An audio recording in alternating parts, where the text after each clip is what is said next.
Hello, my dear friends and law aspirants. Welcome back once again on Utkarsh CLAT classes. This is Hasib Chauhan, mentor for your legal reasoning.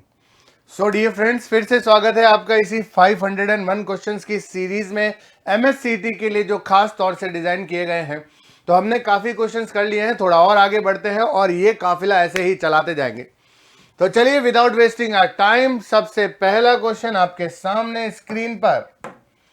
Principal कहता है employer is liable for the injury caused to the employee in the course of his employment. क्या कह रहा भाई? Employer जो है वो liable होगा for the injury cause to the employee in the course of his employment, कि अगर एम्प्लॉय को कोई इंजरी हो जाती है ऐसे काम करते हुए जिस पर्टिकुलर काम के लिए उसे हायर किया गया था, उसका वो in the course of employment था, तो उसके लिए एम्प्लॉयर रिस्पॉन्सिबल है। X organised a party and hired a caterer. X ने एक पार्टी ऑर्गेनाइज की और केटरर को बुलाया। During the party generator set went out of order and he requested one employee of caterer, that is Y. तो सुनो, x ने एक बढ़िया बहुत ही शानदार तरीके की पार्टी दी है और उस पार्टी के लिए उसने केटरर को हायर किया है, पूरी एक टीम को। अब यहां पर जनरेटर जो है वो बिगड़ गया, बंद हो गया। सेट वेंट आउट मतलब खराब हो गया of order and he requested one employee of caterer Y. तो एक्स ने केटरर के स्टाफ में से वाई नाम के एक आदमी से रिक्वेस्ट की, क्या? To bring the mechanic on his vehicle and promise to pay 1000 for the same to Y.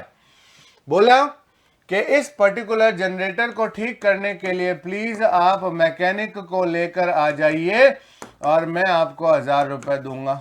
1000 रुपए वाई के लिए। Y met with an accident while going to fetch the mechanic and he seeks compensation. अब जब ये जा रहा था या वापस आ रहा था या मैकेनिक को ला रहा था, तो उस टाइम इनका एक्सीडेंट हो गया। अब ये दोनों वाई और वो मैकेनिक दोनों ही कंपनसेशन की डिमांड कर रहे हैं। तो अब आप बताइए दोस्तों, आपके हिसाब से इन चारों ऑप्शन में से सही ऑप्शन क्या होगा? इस क्वेश्चन का आंसर क्या होना चाहिए और आपके दिमाग में क्या चल रहा है?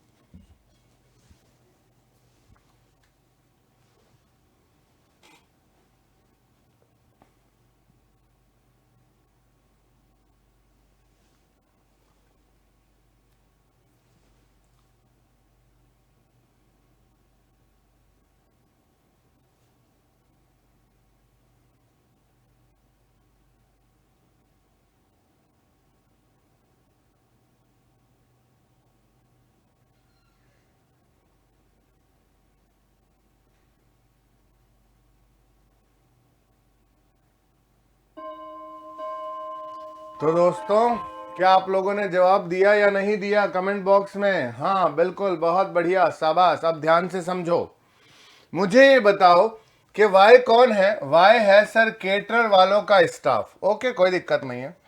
अगर एक्स ने वाई को कोई काम करने का ऑर्डर दिया है और उसने कहा है कि मैं तुझे 1000 रुपया भी पे करूंगा, वाई को बोला है, तो क्या ये वाई अपनी मर्जी से काम कर रहा है? No sir. ठीक है, तो ये इसका in the course of employment हुआ या नहीं हुआ? 100%। अच्छा, इस प्रेजेंट सिचुएशन में उसका एम्प्लॉयर कौन है? यहां एम्प्लॉयमेंट आएगा। सर इस सिचुएशन में इसका एम्प्लॉयर है एक्स, तो जी हां sir, X is 100% liable because Y is working in the course of employment offered by X. Offer जो उसने दिया था उसको एक्सेप्ट किया और उसी कोर्स ऑफ एम्प्लॉयमेंट के अकॉर्डिंग वो काम कर रहा था। क्लियर? क्वेश्चन है, काफी बड़ा क्वेश्चन है। पहले प्रिंसिपल है, फिर फैक्ट है, उसके बाद ऑप्शंस आएंगे। Article 20 clause 3 of the Constitution of the India states that no person accused of any offense shall be compelled to be a witness against himself. तो हमारा ये प्रिंसिपल कहता है कि आर्टिकल 20 सब क्लॉज 3 के अकॉर्डिंग कोई भी पर्सन अगर क्रिमिनल है, मान लीजिए अगर कोई पर्सनल क्रिमिनल है, यह आदमी क्रिमिनल है, तो ये जो पर्सन है वो अपने ही खिलाफ कंपेल नहीं किया जा सकता, अपने ही पर्टिकुलर खिलाफ गवाही देने के लिए मजबूर नहीं किया जा सकता। सिचुएशन देखते हैं। Ubaid refuse to give a sample of his blood after he is stopped by the police for driving over the speed limit. The police suspect him to be driving under the influence of alcohol, which is prohibited under the law. तो उबैद को police वालों ने रोका और कहा कि अपना blood sample दीजिए, क्योंकि हमें इस बात का डाउट है, एक तो आप नशे की हालत में हो और दूसरा ओवर स्पीड गाड़ी चला रहे हो, तो हमें आपके सैंपल से पता लगाना है कि क्या आप नशे की हालत में हो या नहीं हो। तो इसको अपने ही खिलाफ सबूत देने के लिए कंपेल किया जा रहा है ना। तो ये आपके ऑप्शंस हैं। Which of the following statement is the most appropriate in relation to the legal principle stated above. तो अब आप बताइए कि इन चारों ऑप्शंस में से कौन सा ऑप्शन आपको सही लग रहा है।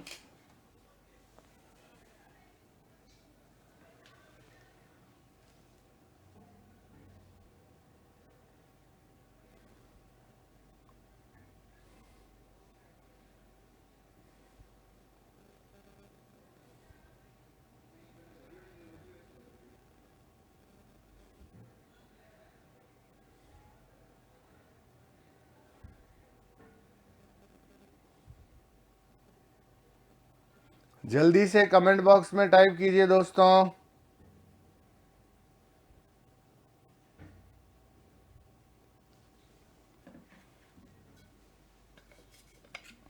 टाइम निकला जा रहा है।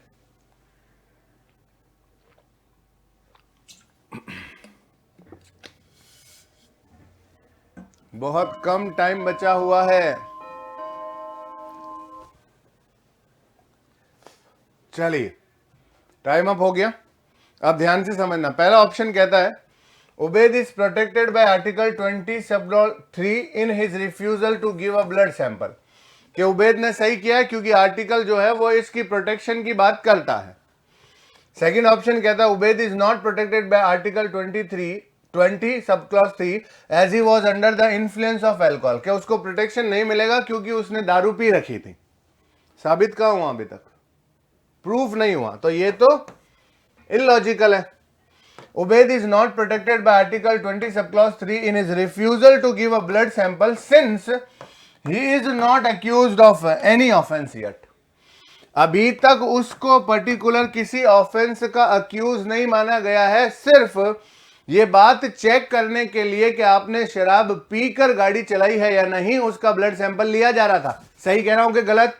सही कह रहा हूं। तो ऐसे केस में उसको आर्टिकल 20 सब क्लॉज 3 प्रोटेक्शन नहीं करेगा। Refusal to give a blood sample is a crime under Ubaid must be punish for the same. गलत, ऐसा नहीं है। तो सही ऑप्शन हुआ सी। क्वेश्चन नेक्स्ट पे आ जाइए। प्रिंसिपल कहता है the law state that a food business operator must be registered with or licensed by Food Safety and Standard Authority of India FSSAI to run a food business। Principle कहता है कि अगर आप food business में हो तो आपका registration होना चाहिए, लाइसेंस होना चाहिए, जो आपको FSSAI ने इश्यू किया हो। सिचुएशन देखते हैं। Kavita's neighbour suffer food poisoning after consuming sweets gifted bye her on the occasion of a celebration at her home. Kavita does not have a registration or license from the FSSAI। कविता के जो neighbour है उनको food poisoning हो गया। कौन सी मिठाई से? जो कविता ने उनको गिफ्ट के रूप में दी थी। उनके घर में सेलिब्रेशन था तो कविता ने अपने पड़ोसियों को मिठाई बांटी। और कविता के पास ऐसा कोई रजिस्ट्रेशन या लाइसेंस नहीं है जो FSSAI ने इश्यू किया हो। तो ये रहे आपके ऑप्शंस और क्वेश्चन सेम है। कौन सा आपको मोस्ट अप्रोप्रिएट आंसर लगता है लीगल प्रिंसिपल के अकॉर्डिंग, तो जल्दी बता दीजिए दोस्तों।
तो क्या आपका आंसर सही था या नहीं? आपको क्या लगता है जो आपने कमेंट बॉक्स में टाइप किया वो सही है या नहीं?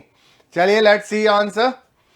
कविता is in violation of the law since he does not have a FSSAI registration और लाइसेंस। कह रहा कविता ने लॉ का वायलेंस किया है sir.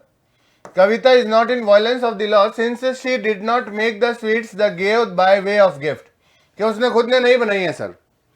Law does not apply in case like this where transaction happen between neighbours. कि पड़ोसियों के बीच में ऐसी कोई छोटी मोटी बात होती है तो कानून बीच में नहीं आता।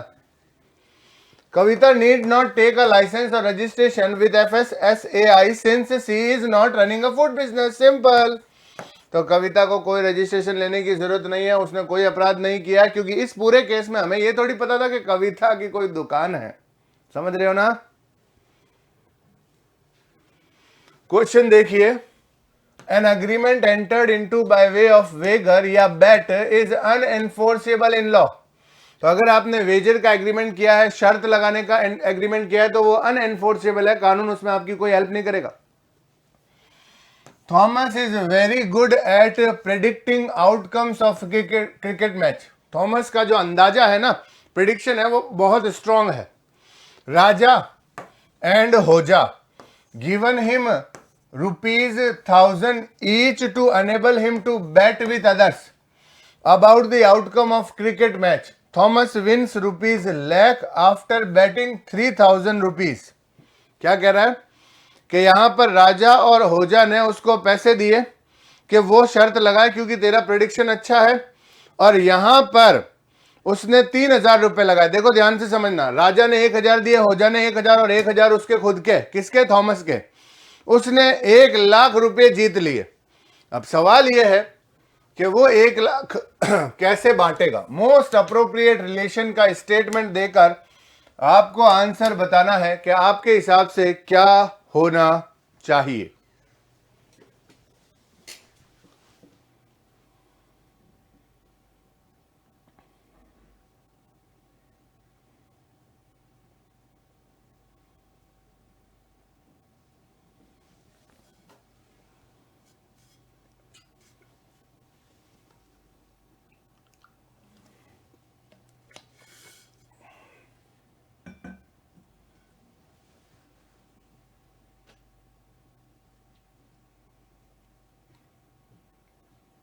वो 3,00,000 था, 3,00,000 जीते, उसने 3,000 लगाकर 3,00,000 रुपए जीते थे, है ना?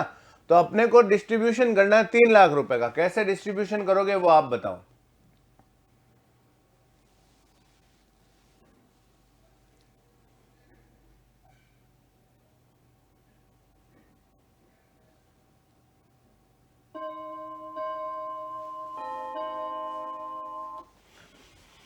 तो चलिए मेरे दोस्तों, क्या था आपके दिमाग में वो आंसर जो आपने अपने कमेंट बॉक्स में लिखा? चेक कर लेते हैं कि क्या आपका आंसर मैच हो रहा है कि नहीं सही स्टेटमेंट से।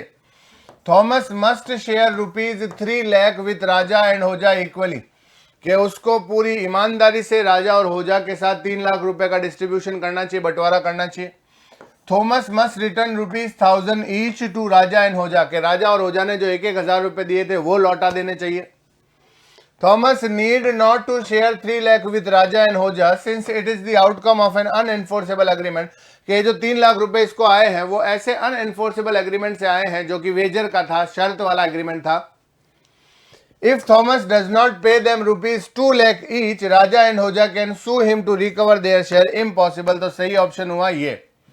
अब आप सोच रहे हो कि जो हजार रुपए इन बेचारों ने उसको दिए थे शर्त लगाने के लिए, उसका क्या होगा? कुछ नहीं होगा बेटा, क्योंकि आप अनएनफोर्सेबल एग्रीमेंट के लिए जब किसी को पैसा देते हो, जैसे मान लीजिए ये 2 लोग हैं, 2 लोगों ने मिलकर एक तीसरे आदमी को 1 लाख रुपए दिए हैं और बोला है कि इस आदमी को जान से मार देना है, मतलब सुपारी दी है इन दोनों ने।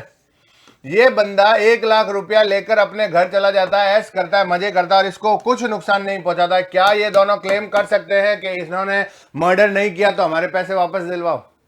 अगर आप इलीगल काम के लिए कोई इनिशिएट कर रहे हो, अगर आप इलीगल काम के लिए कोई पैसा दे रहे हो तो भूल जाना उसको, ना तो उसका काम होगा और ना ही आप क्लेम कर सकते हो कि मुझे पैसा वापस चाहिए। प्रिंसिपल देखिए, ऑडी अल्ट्रम पैटम is a Latin phrase which means hear the other side. ऑडी अल्ट्रम पैट्रम कहता है, लैटिन मैक्सिम है, और वो ये कहता है कि दूसरे वाले की भी बात सुनो, सामने वाली पार्टी की भी बात सुनो, एक को सुनकर फैसला मत सुना दो। It is the principle that no person should be जज विदाउट अ फेयर हियरिंग, कि किसी भी आदमी को जज नहीं करना चाहिए जब तक उसकी फेयर हियरिंग नहीं हो जाए, उसकी बात भी नहीं सुन ली जाए। संजय जो है वो दिल्ली का है, is accused of theft and brought before the court. The magistrate discovered that Sanjay is mute. Magistrate के सामने जब संजय को लेकर आया गया तो उस पर चोरी का इल्जाम था और संजय चुप था। ठीक है, अब देखते हैं कि which of the following statement is the most appropriate in relation to legal principle stated above, कि जो हमने आपके सामने प्रिंसिपल लिखा है कि ऑडी अल्ट्रम पैटम, तो उसके हिसाब से आपको क्या लगता है कि इसका सही आंसर क्या होना चाहिए?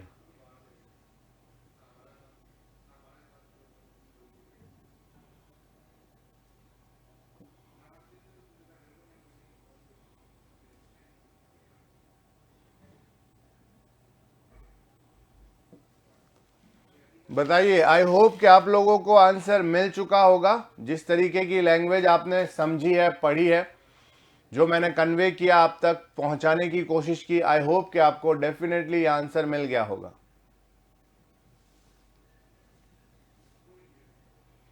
तो जल्दी से कमेंट बॉक्स में अपना आंसर टाइप कीजिए दोस्तों, समय बीता जा रहा है, time is money.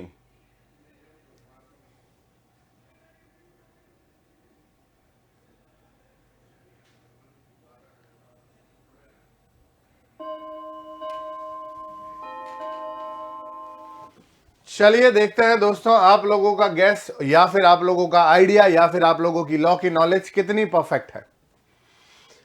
First option है the principle is not applicable to Sanjay since he is mute. कह रहा है ये प्रिंसिपल लगेगा ही नहीं क्योंकि वो खुद चुप है, उसी की गलती मानी जाएगी।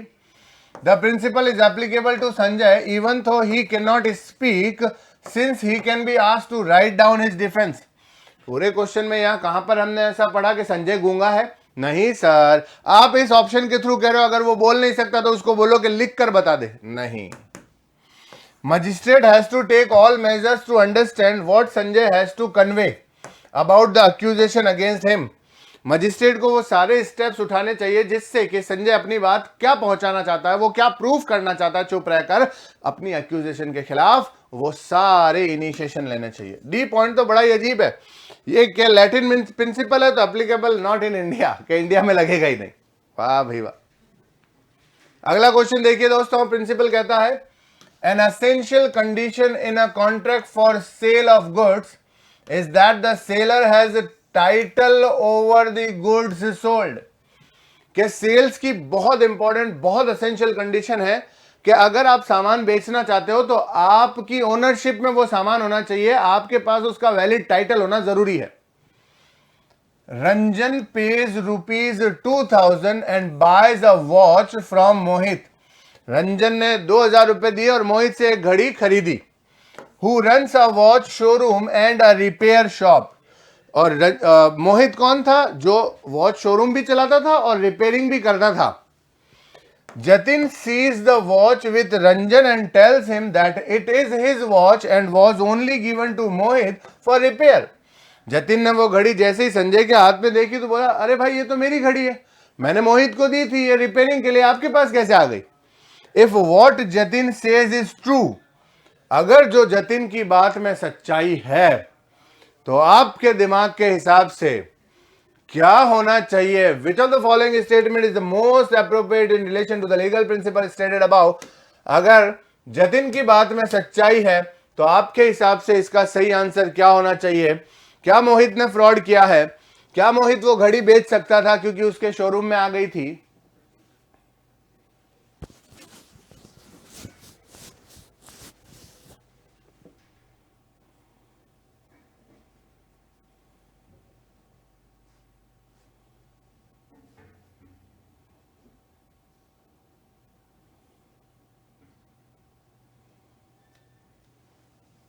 आई थिंक आप लोगों को आंसर मिल चुका है। बहुत बढ़िया, कमेंट बॉक्स में झड़ी लगा दो भाई, जल्दी जल्दी जल्दी जल्दी।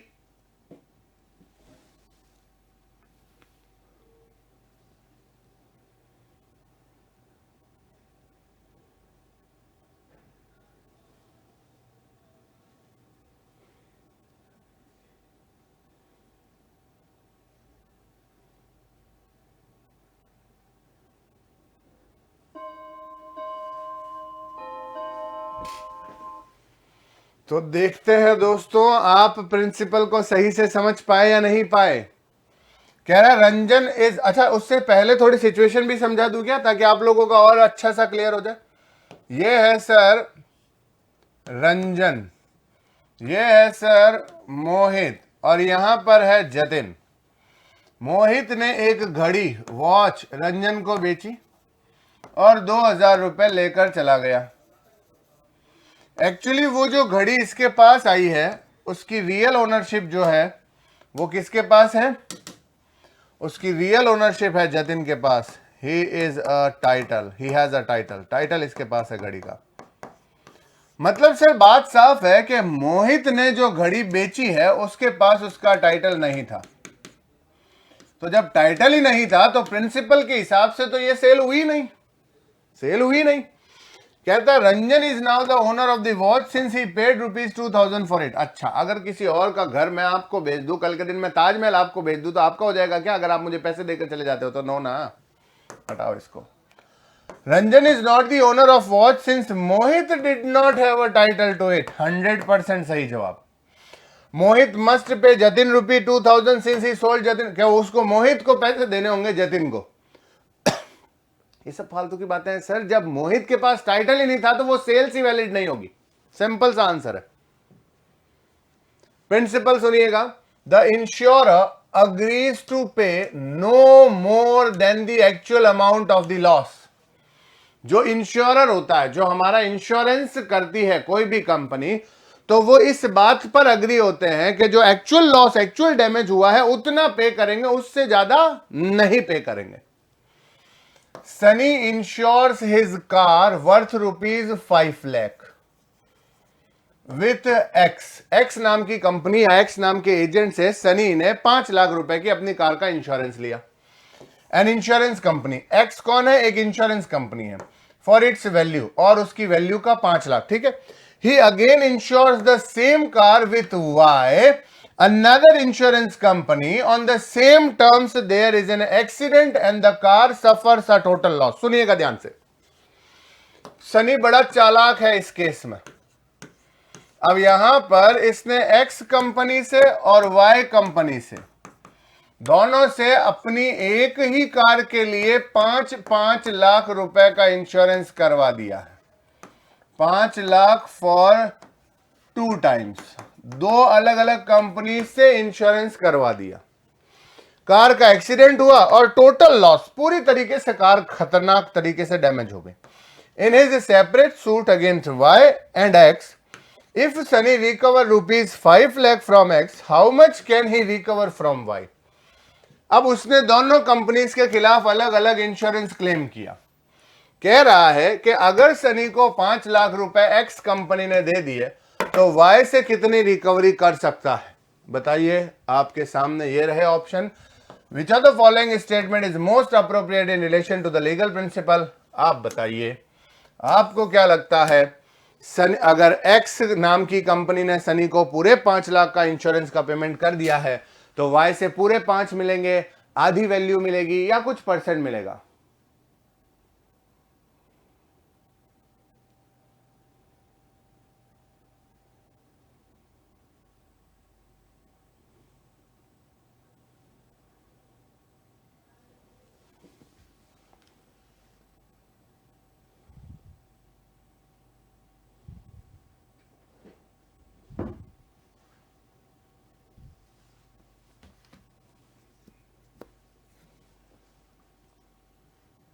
बताइए दोस्तों, देखो टाइम निकल रहा है, बहुत कम समय बाकी है आपके पास।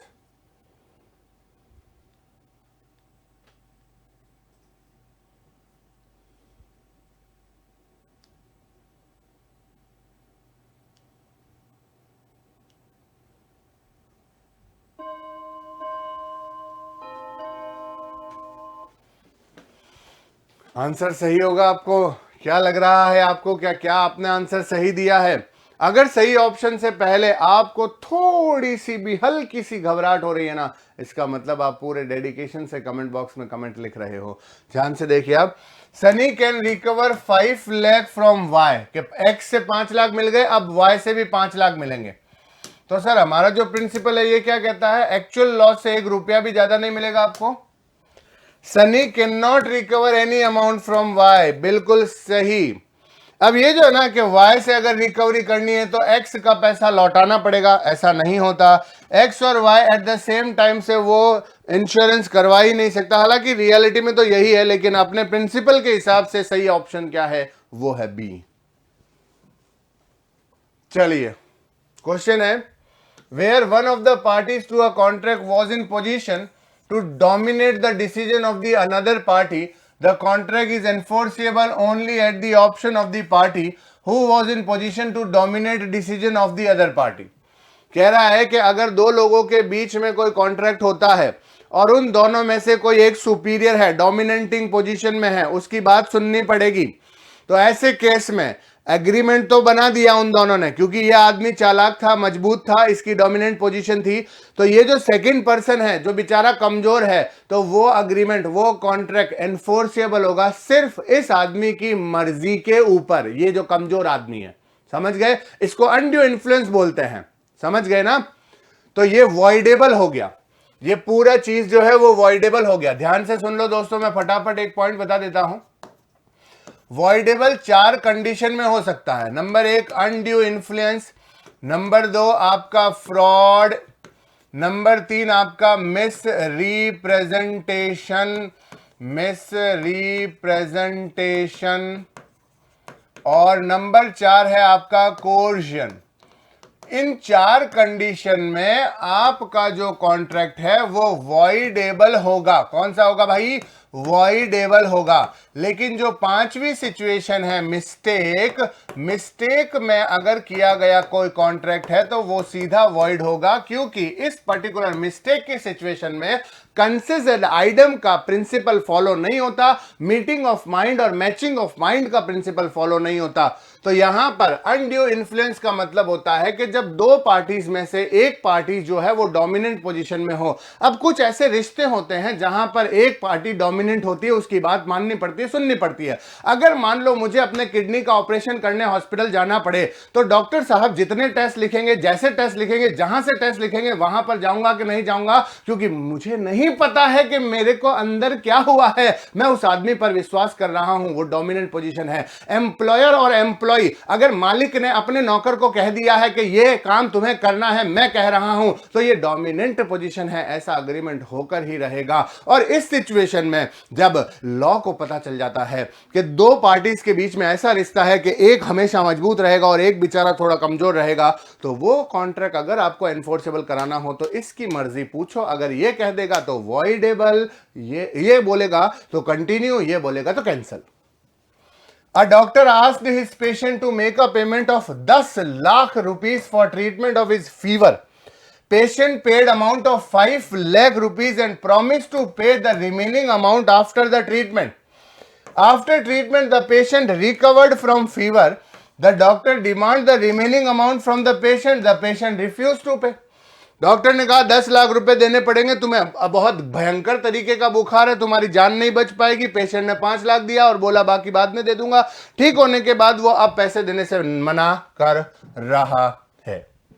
आप बताइए इन चारों ऑप्शन में से आपको सही क्या लगता है? जहां लॉ आ जाता है ना बेटा, वहां भावनाओं में नहीं बहना है कि 10 लाख कोई बुखार के कैसे मांग सकता है वगैरह वगैरह। ये सब फालतू की बातें आपको नहीं सोचनी है।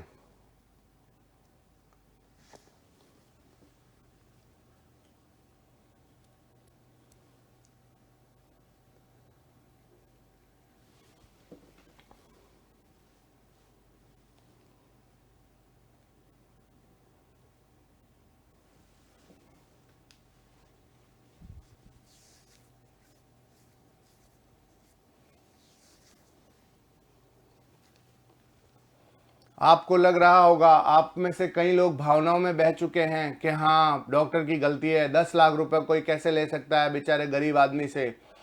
जहां लॉ पढ़ रहे हो वहां भावनाओं को, फीलिंग्स को, इमोशंस को साइड में रखो और दिमाग को काम में लो।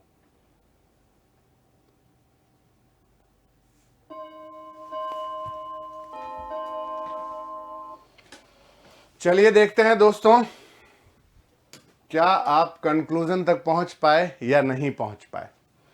The contract is enforceable against the doctor. Against the doctor मतलब डॉक्टर के खिलाफ जाएगा ये कॉन्ट्रैक्ट।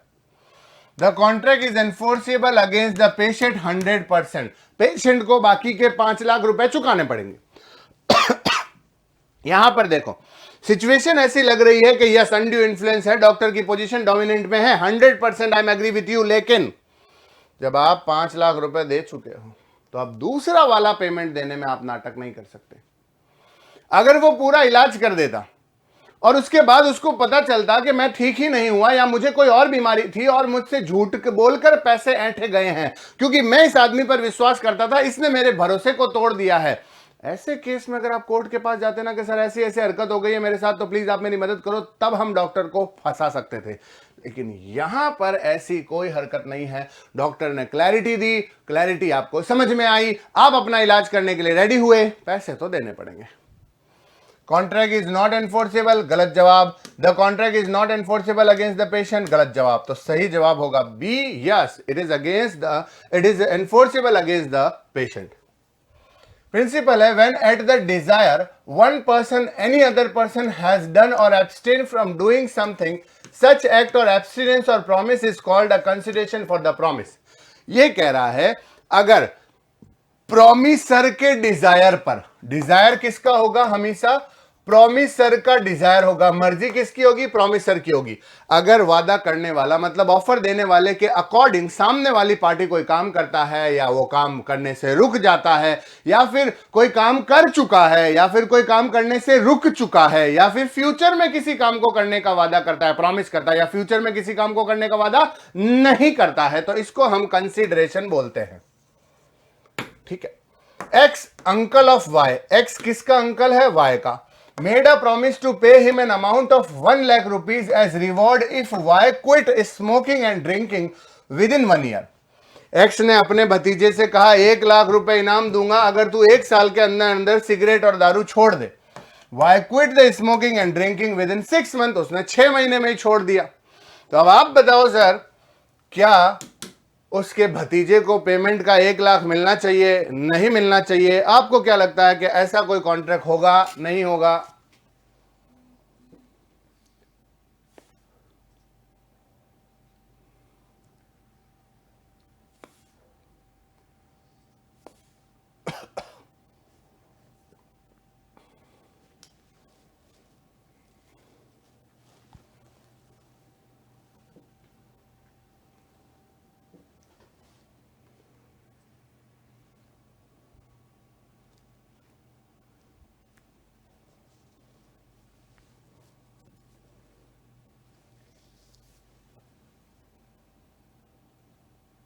जल्दी कीजिए दोस्तों, टाइम निकल रहा है।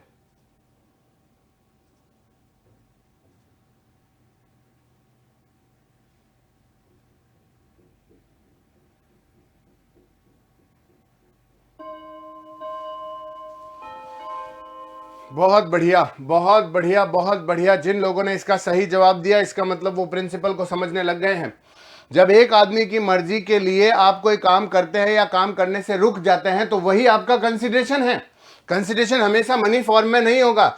तो consideration has move from the side of x. अरे एक्स ने अभी तक अपना कंसिडरेशन 1,00,000 रुपया कहां दिया है? क्या consideration move from the side of Y? Yes sir, Y अपना वादा पूरा कर चुका है। इसका मतलब एक्स को कंसिडरेशन मिल चुका है, वाई को 1,00,000 रुपया मिलना बाकी है। तो yes, it is a valid consideration, valid contract. Question है, law never enforce an impossible promise. Law कभी भी आपकी उस सिचुएशन में मदद नहीं करेगा जब आपका प्रॉमिस इम्पॉसिबल है, जो दुनिया की नजरों में काम होने का नहीं है। A made a promise to B to discover treasure by magic. A ने बी से वादा किया कि मैं तेरे लिए जादू से खजाने का पता लगाकर बताऊंगा। Law will enforce the promise, गलत। Law will not enforce the promise, सही जवाब। Law will enforce the promise only at the option of A, गलत। Law will enforce the promise only at the option of B, गलत। तो यहां पर ऐसा particular कोई भी कॉन्ट्रैक्ट, ऐसा पर्टिकुलर कोई भी एग्रीमेंट जो इम्पॉसिबल दिख रहा हो, जो फेक दिख रहा हो, जो अनसर्टेन हो, तो ऐसे में लॉ आपकी कभी हेल्प नहीं करेगा। तो ठीक है दोस्तों, आज की क्लास के लिए इतना ही। I hope you will enjoy this questions and answer series. तो मिलते हैं नेक्स्ट क्लास में, तब तक ले टाटा, बाय बाय, सी या।